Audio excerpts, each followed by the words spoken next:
Doctor BR Ambedkar స్మృతివనంలో పనిచేస్తున్నటువంటి పారిశుద్ధ్య కార్మికులు 10 నెలల వేతనాలు 10 నెలలుగా జీతాలు ఇవ్వకపోయినా పట్టించుకొని తెలుగుదేశం కూటమి ప్రభుత్వం.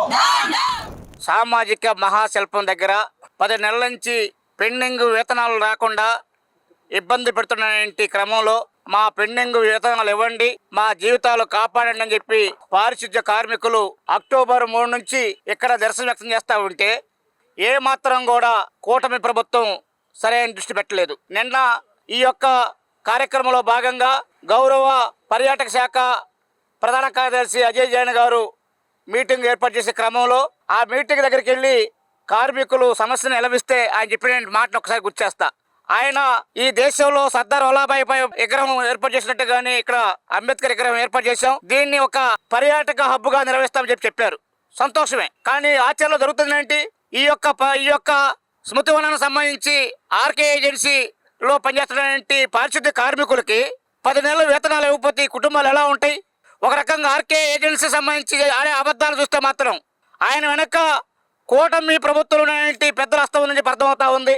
సిఐటి ఉద్యమం ప్రారంభించిన తర్వాత 1 నెల ఆగస్టు నెల మాత్రమే జీతాలు ఇచ్చాడు. ఆగస్టు నెల జీతాలు ఇచ్చి అధికారులకు ఏం చెబుతా ఉన్నాడు? జనవరి నుంచి జీతాలు ఇవ్వాల్సినటువంటి ఆర్కే ఏజెన్సీ ఆగస్టులో ఇచ్చినటువంటి ఆర్కే ఏజెన్సీ 7 నెలలు జీతాలు ఇచ్చామని చెప్పుకుంటాడు. ఇంతకన్నా దుర్మార్గం ఉందా? ఇంతకన్నా బాధాకరం ఉందా? ఇంతకన్నా అబద్ధాలు కోరు ఉందా? కాబట్టి ఈ రోజు దుర్మార్గమైన పరిస్థితి, ఈ యొక్క అబద్ధాలు కోరుగా ఉన్నటువంటి ఆర్కే ఏజెన్సీ వెనక ఉన్నటువంటి పెద్దల హస్తాన్ని బయటికి పెట్టాలి. పెండింగ్ వేతనాలు ఉన్నటువంటి 10 నెలల పెండింగ్ వేతనాలు వెంటనే ఇవ్వాలని చెప్పి మేము డిమాండ్ చేస్తా ఉన్నాం. రెండోది, నిజంగా అజయ్ జైన్ గారు ప్రకటించినట్టుగానే పర్యాటక హబ్బుగా ప్రదర్శన సంతోషమే. కానీ మాకు ఆశ్చర్యం అర్థమవుతుందంటే దీని ఒక వ్యాపార కేంద్రంగా చూస్తా ఉన్నారు. గతంలో కూడా వ్యాపార కేంద్రంగా చూసి ఇక్కడ డ్వాక్రా బజార్కి ఇచ్చారు, వ్యతిరేకించారు. దళిత సంఘాలు, ప్రజా సంఘాలు, కమ్యూనిస్ట్ పార్టీలు వ్యతిరేకించాయి, వెనక తగ్గారు. కానీ ఈరోజు ఇది పర్యాటక కేంద్రం కాకుండా వ్యాపార కేంద్రంగా మార్చడం కోసం ప్రయత్నిస్తే మాత్రం అంబేద్కర్ సంఘాలు, దళిత సంఘాలు, ప్రజా సంఘాలు, కార్మిక సంఘాలు, కమ్యూనిస్ట్ పార్టీలు చూస్తా ఊరుకోవు. దీన్ని పర్యాటక కేంద్రంగానే కేటాయించాలి. రాష్ట్ర ముఖ్యమంత్రి గారు కలగజేసుకొని ఈ యొక్క దాని స్మృతివనానికి నిధులు కేటాయించి అభివృద్ధి చేయాలని చెప్పి కోరుతా ఉన్నాం. రెండోది, ఈ రోజు ఈ పెండింగ్ వేతనాలతో పాటుగా వీళ్ళని ఒక రకంగా ఆర్కే ఏజెన్సీ మోసం మీద ఆర్కే ఏజెన్సీ మీద కేసు నమోదు చేయాలి. వాళ్ళ మీద శిక్షించి ఇలా ఏజెన్సీ మార్చి ఇలా క్రితం కూడా జీతాలు 10,000 రూపాయలే. నిన్న కలెక్టర్ గారు బాబు లక్ష్మీషా గారు చెప్తే 10,000 అని చెప్పి ఆశ్చర్యపోయాడు. ఒక రకంగా ప్రభుత్వం దగ్గర 26,000 రూపాయలు తీసుకోవడానికి ఆర్కే ఏజెన్సీ కేవలం 10,000 రూపాయలు ఇచ్చి ఈ రకంగా మోసం చేస్తూ ఉంది, అబద్ధాలు కోరుగా ఉంది. ఆర్కే ఏజెన్సీ మీద చర్య తీసుకోమని చెప్పి కోరుతా ఉన్నాం. కూటమి ప్రభుత్వం మాటలు చెప్పడం కాదు, ఆచరణలో డాక్టర్ బిఆర్ అంబేద్కర్ గారికి ఘనమైన నివాళులు ఇచ్చారంటే మాత్రం దానికి అర్థం పెండింగ్ వేతనాలు ఇవ్వాలి, ఈ యొక్క స్మృతివన నిధులు కేటాయించి అభివృద్ధి చేయాలని చెప్పి కోరుతా ఉన్నాం. అండ్రా మాల్యాద్రి, కేవీపీఎస్ రాష్ట్ర ప్రధాన కార్యదర్శి. ప్రతిష్టాత్మకంగా ప్రారంభించిన అంబేద్కర్ 150 అడుగుల విగ్రహం వద్ద గత సంవత్సరం క్రితం నుంచి పారిశుద్ధ్య కార్మికులు పనిచేస్తున్నారు. వాళ్ళకి గత 10 నెలలుగా జీతాలు ఇవ్వకపోవడంతో గత్యంతరం లేని పరిస్థితుల్లో గత నెల రోజులుగా ఇక్కడ సమ్మె చేస్తున్నా సరే అధికారులు కానీ పాలక పార్టీలు కానీ పట్టించుకునే పరిస్థితి కనబట్ల. కలెక్టర్ గారిని కలిసాం, మున్సిపల్ కమిషనర్ గారిని కలిసాం, సాంస్కృతిక శాఖ వాళ్ళని కలిసాం. ఒకళ్ళ మీద ఒకళ్ళు వాళ్ళ దగ్గరికి వెళ్ళండి, వీళ్ళ దగ్గరికి వెళ్ళండి అని చెప్పని తిప్పడం తప్ప వీళ్ళ సమస్యను పరిష్కరించే పద్ధతులు లేరు. వీళ్ళందరూ కూడా మాకు అనిపిస్తుంది ఆర్కే కాంట్రాక్టర్ని కాపాడుతున్నారు అని చెప్పేసి అనే పద్ధతులు ఈరోజు అనుమానించాల్సిన పరిస్థితి ఏర్పడుతుంది. 10 నెలలుగా జీతాలు ఇవ్వకపోతే ఆ కార్మికుల కుటుంబాలు ఎలా గడుస్తాయి? 1 నెల 2 నెలలు జీతాలు ఇవ్వకపోతేనే అల్లాడిపోతారు. 10 నెలలు జీతాలు ఇవ్వకపోతే వాళ్ళు అప్పులు చేసి ఇవాళ వాళ్ళ కుటుంబాలని గడుపుకోవాల్సిన పరిస్థితి ఏర్పడింది. గత్యంతరం లేని పరిస్థితుల్లో సమ్మె చేస్తూ ఈ రోజు నుంచి ఈ ఆందోళన, ఈ పోరాటాన్ని ఉధృతం చేయడం కోసం నిరసన దీక్షలకు ప్రారంభించారు. ఇప్పటికైనా ప్రభుత్వం, పాలక పార్టీలు స్పందించి వెంటనే పెండింగ్లో ఉన్న జీతాలు ఇవ్వకపోతే ఈ ఉద్యమాన్ని మరింత ఉధృతం చేస్తాం.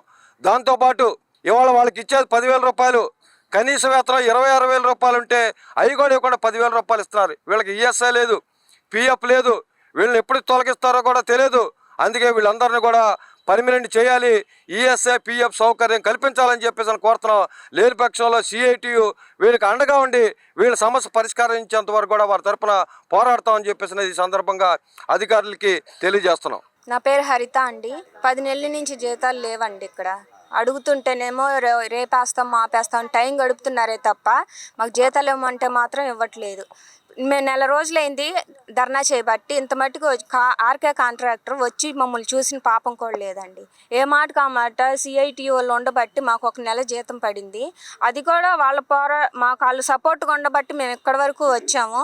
మాకు వాళ్ళ సపోర్ట్ ఎప్పుడు కావాలని కోరుకుంటున్నాం. కానీ మా జీతాలు ఇచ్చేంత వరకు మేము పోరాడతామండి. మొత్తం 16,000 అయితే మాకు 10,000 ఇస్తున్నారండి. ఆ 10,000 కూడా సెలవులు పెడితే వాటిని కూడా కట్ చేసి 10,000 ఒక్కరికి కంటిన్యూగా ఒక్కరికి ఇవ్వలేదండి. కలెక్టర్ గారి దగ్గరికి వెళ్ళాము, కమిషనర్ గారి దగ్గరికి వెళ్ళాము. ఎవరి దగ్గరికి వెళ్ళినా మాకు సంబంధం లేదు అని అంటున్నారు తప్ప ఆ కాంట్రాక్టర్ కూడా మరి వాళ్ళు ఎందుకు వాళ్ళు కుమ్మక్కయ్యారో మాకు అర్థం కావట్లేదు.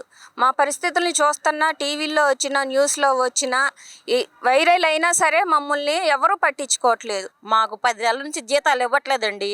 10 నెలల నుంచి ఇవ్వట్లేదు. మేము నెల రోజుల నుంచి ఇక్కడ కూర్చున్నాం, దీక్షలో కూర్చున్నాం, మేము చేస్తున్నాం. అయినా సరే మమ్మల్ని ఎవరు స్పందించడం లేదు. ఎవరు వచ్చి మమ్మల్ని ఏంటమ్మా ఇలా చేస్తున్నారని అడగట్లేదు. అయితే మేము జీతాల కోసం పోరాడుతున్నాం. పోలీసు వాళ్ళు పెట్టి మమ్మల్ని తోపులాట చేసి నిన్న ఒక అతన్ని తోసేశారు. ఆయనతో పాటు ఒక అమ్మాయి పడిపోయింది. కానీ పెద్దోళ్ళు వస్తే మాకు మాటలు చెప్పి మమ్మల్ని స్పందించాలి, లేకపోతే ఏదన్నా మీకు ఇస్తామమ్మా అని చెప్పి మాకు హామీ ఇవ్వాలి. ఇవ్వకుండా మాకు అధికారం ఉందని చెప్పని అట్లా ఆడోళ్ళ మీదకి తిరగబడతాం. పోలీసు వాళ్ళకి అది సాధ్యం కాదు. అయితే ఆయన నిన్న అట్ట చేశాడు కాబట్టి ఆయనకి పనిష్మెంట్ ఇవ్వాలి పోలీసు ఆయనకి. మాకు జీతాలు ఇచ్చే వరకు మేము ఇట్ట పోరాడుతూనే ఉంటాము. కాకపోతే మాకు సిఐటి వాళ్ళు మాకు అండగా ఉండారు. వాళ్ళు మాట ఇచ్చినాకే మాకు 1 నెల జీతం వేశాడు. అది కూడా నాకండి 6,750 రూపాయలు వేశాడు. నాకు రావాల్సింది 10,000. ఇలా ఎవరికి 1 నెల కూడా 10,000 వేయలేదు. మాకు అప్పుడే మాకు అనుమానం వచ్చింది. మాకు ఆగస్టు నెలలో వేసాడు జీతం, మాకు జనవరి నుంచి వేయలేదు. మేము అనుకుంటానే ఉండాం. ఆ నెల వేసి ఈ సన్నాసి 9 నెలలు ఉద్దేస్తాడు మేము అనుకున్నాం. నేను తిడుతున్నానండి, నా కడుపు మంట. మా ఆయన వెళ్ళొద్దన్నాడు, మా పిల్లలు వెళ్ళొద్దన్నారు. వాళ్ళు మోసం చేస్తారు, అక్కడ వెళ్ళొద్దన్నారు. కానీ మేము ఎంతమంది దగ్గరికి వెళ్ళిన ఆర్కే సార్ వచ్చి ఏమన్నాడు, నేను జీతాలు ఇస్తానమ్మా, నా ఫ్లాట్ అమ్ముతున్నాను అన్నాడు. అన్ని ఆడవాళ్ళు తప్పుడు మాటలు చెప్పి మేము ఊడికలు చేస్తుంటే మా దగ్గరకు వచ్చి సాటు మాట తీసుకెళ్ళి ఆయన పరువు పోతుందని మాకు ఎన్నో హామీ ఇచ్చాడు. కానీ ఏ రోజు కూడా మాకు నీళ్లు కూడా మంచిళ్ళు కూడా ఇప్పిస్తానన్నాడు. మంచిళ్ళు కూడా ఇప్పించలా. మీకు బస్ ఛార్జీలు ఇస్తానన్నాడు, అది ఇవ్వలేదు. అన్నీ చెప్పాడు, ఏది ఇవ్వలేదు. అన్ని బుడబక్కల మాటలు చెప్పి ఆడవాళ్ళకి ఇలా మోసం చేయడం పద్ధతి కాదు. మేము ఇలా ఊడికలు చేస్తున్నాం. మా జీతాలు ఆయన దగ్గర పెట్టాడు. మేము ఆకలేస్తుంది అన్నం పెట్టమని ఆయన అడుక్కోవటం ఏంటండి? మా జీతాలు ఆయన దగ్గర ఉండయి. మా జీతాలు ఇమ్మనే మేము అడుగుతున్నాం. ఈ పోలీసు వాళ్ళు, ఈ పెద్ద మనుషులు వచ్చి మమ్మల్ని ఏమాత్రం కూడా ఏమి చెప్పటం లేదు. మాకే ఎదురు సమాధానం చెప్పి మమ్మల్ని ఆపుతున్నారు. మొన్న నైట్ నుంచి మేము ఈ రోజు వరకు మేము నిద్ర లేకుండా ఇక్కడ మేము కూర్చొని ఉన్నాం. ఎవరైనా చూసి మమ్మల్ని ఏదైనా స్పందిస్తారు, సమాధానం ఇస్తారని చూస్తున్నాం. మేము ఎంతోమంది దగ్గరికి వెళ్ళాం, ఎవరు మాకు ఏమీ చెప్పలేదు. ఎక్కడికి వెళ్ళినా సరే మమ్మల్ని తోసేస్తున్నారు. మరి అంబేద్కర్ బొమ్మ దగ్గర ఉండ పనిచేసే వాళ్ళు ఏం చేద్దాం అనుకుంటున్నారు? ఈ బొమ్మ పరిస్థితి ఏంటి? బొమ్మను తీసేద్దామనా? మా జీతాలు ఇవ్వకుండా వాడు ఎగ్గొడదామని దాక్కుంటున్నాడు. మాకు సిఐటి వాళ్ళు అడిగారు ఆయన్ని. అడిగితే ఆయన ఏమన్నాడు, నేను బొమ్మ దగ్గరికి రాను, మీ ఆఫీస్ దగ్గరికి రాను, నేను మా అమ్మ దగ్గర ఉన్నాను, మా అమ్మ దగ్గర రండి అని అడుగుతున్నాడు ఆయన్ని. అది పద్ధతేనా? నీకు తెలుగుదేశం వాళ్ళు నీకు హామీ ఉండొచ్చు, కానీ ఇలాంటి ఆడవాళ్ళని హింసించమని మీకు చెప్పలేదు, అంతే కదా? మా జీతాలు మీ దగ్గర ఉంచుకొని మిమ్మల్ని మేము అడుక్కోవటం ఏంటి? మేము రోడ్డు ఎక్కటం ఏంటి? మా జీతాలు ఇచ్చే వరకు మేము ఇలా పోరాడుతూనే ఉంటాం. 9 నెలలుగా నేను పనిచేస్తున్నాను. అయినా కానీ మాకు జీతాలు రావటం లేదు. మాకు వచ్చి తర్వాత ఆర్కే గారిని కలిసాము. ఆర్కే గారి దగ్గరికి వెళ్ళినాక సమాధానం చెప్పలేదు. మరి మా జీతాలు ఉంచుకొని కూడా ఆయన మమ్మల్ని అంత ఇబ్బంది పెడుతున్నాడు. మేము నెల రోజుల మట్టి ఇక్కడ దీక్షలో ఉంటే కూడా మమ్మల్ని వచ్చి స్పందించలేదు. మరి మాకు సిఐటి వాళ్ళ దగ్గరికి వెళ్ళినాక మేము కలిసిన వాళ్ళతో మాట్లాడినాక మాకు 1 నెల జీతం వేసిన మాట వాస్తవే. కానీ ఆయన ఇబ్బందులు ఇరుకులు మానేసుకొని మమ్మల్ని మా జీతాలు ఆయన దగ్గర ఉంచుకొని మేము వెళ్ళి ఆయన అడగాల్సినంత అవసరం మాకేంటండి? అవునా కదా? మీరు చెప్పండి. మరి మేము చంద్రబాబు నాయుడు దగ్గరికి వెళ్ళాము, లోకేష్ దగ్గరికి వెళ్ళాము, అయినా కానీ మమ్మల్ని ఎవరు స్పందించలేదు. అయినప్పుడు కూడా మమ్మల్ని బయట తోసేశారు వాళ్ళు. మరి ఇక్కడ ఇంత ఎమ్మెల్యేలు ఎంపీలు ఇక్కడే ఉన్నారు విశాలాంధ్ర రోడ్లో. కనీసం ఒక్కరు వచ్చి మీరు ఏంటమ్మా మీ పరిస్థితి ఏంటి, మీరు ఎలా ఎందుకు చేస్తున్నారని ఒక్కరు కూడా అడగలేదు. అడగనప్పుడు కూడా పోలీసు వాళ్ళు మమ్మల్ని బయట తోసేస్తున్నారు. మాకు సిఐటి వాళ్ళు అండగా ఉన్నారు. మేము సిఐటి వాళ్ళు ఎలా చెప్తే వాళ్ళని నడుస్తాము. కానీ ఇవాళ ఇంత నెల రోజులు కూడా ఆర్కే సర్వీస్ వాడు బయటకు వచ్చి మా దగ్గర సమాధానం చెప్పలేదు. ఆగస్టు 15 మేము తాళాలు వేసాము. తాళాలు వేసినప్పుడు అందరూ పెద్ద పెద్ద వాళ్ళు దిగొచ్చారు. అయినా కానీ ఆ రోజు ఏం చెప్పాడంటే, అమ్మ 3 నెలల జీతం బుధవారం సాయంత్రం కల్లా వేస్తానని సిఐటి వాళ్ళ దగ్గర ఒప్పుకున్నాడు. తర్వాత ఈ నెలాఖరు చెక్కులు రాసేసి ఇస్తానన్నాడు. అయినా కానీ మేము ఇవ్వలేదు. అయినా కానీ మేము ఓర్పు పట్టాము. చాలా తిండికి లేక అల్లాడించి బస్ ఛార్జీలు లేక ఎట్లా అప్పులు చేసుకుని వచ్చాము. ఒక్కొక్కరికి 20,000 30,000 అప్పులు ఉన్నాయి. కానీ వాడిని మాత్రం వాడి మీద కేసులు పెడతాం మేము. మాకు జీతం ఇవ్వని పక్షంలో మేము ఇలాగే కొనసాగిస్తాము. మేము ఎంతైనా సరే ఎంత దూరమైనా వెళ్తామండి.